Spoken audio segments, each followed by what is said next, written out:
উত্তরাঞ্চলের কৃষকদের জন্য আখ ছিল একসময় অত্যন্ত লাভজনক অর্থকরী ফসল, কিন্তু বর্তমানে উৎপাদন খরচ, সার ও কীটনাশকের ক্রমবর্ধমান দাম বৃদ্ধি এবং আখের পচন রোগের প্রাদুর্ভাবে চাষিরা পড়েছেন চরম দুশ্চিন্তায়। এবার ভালো ফলনের সম্ভাবনা থাকলেও কৃষকের মুখে নেই হাসি। মাঠ পর্যায়ে কৃষি সহায়তা না পাওয়ায় সংকট আরও গভীর হয়েছে বলে অভিযোগ স্থানীয় আখ চাষিদের। আব্দুর রশিদ শাহর তথ্য, চিত্রের ডেস্ক রিপোর্ট। সবুজ পাতার নিচে সারি সারি দাঁড়িয়ে আছে মিষ্টি সোনালী রঙের আখ।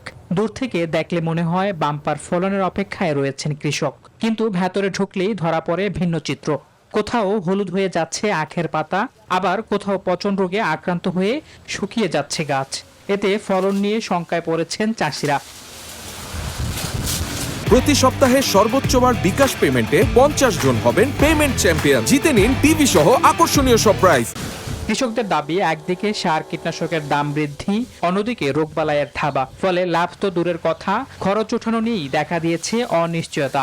কীটনাশক সারের ওষুধের দাম একটু বেশি। যদি ভালো দাম পাই তাহলে আমরা লাভবান হব। যে মজুরির দাম, আবার কীটনাশকের দাম, সারের দাম।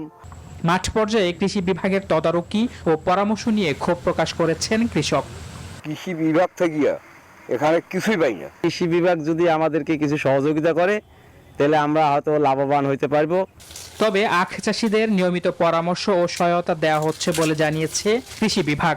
রোগবালাই নিয়ে বা তাদের সারের প্রয়োজনীয়তা নিয়ে কৃষি বিভাগের উপসহকারী কৃষি কর্মকর্তাগণ সবসময় তাদের পরামর্শ দিয়ে যাচ্ছে এবং সহযোগিতা করে যাচ্ছে।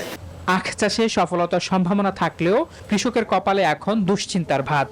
সংশ্লিষ্টদের মতে সময় মতো প্রয়োজনীয় সহায়তা ও পরামর্শ মিললেই আবারও ঘুরে দাঁড়াতে পারে আখ খাত।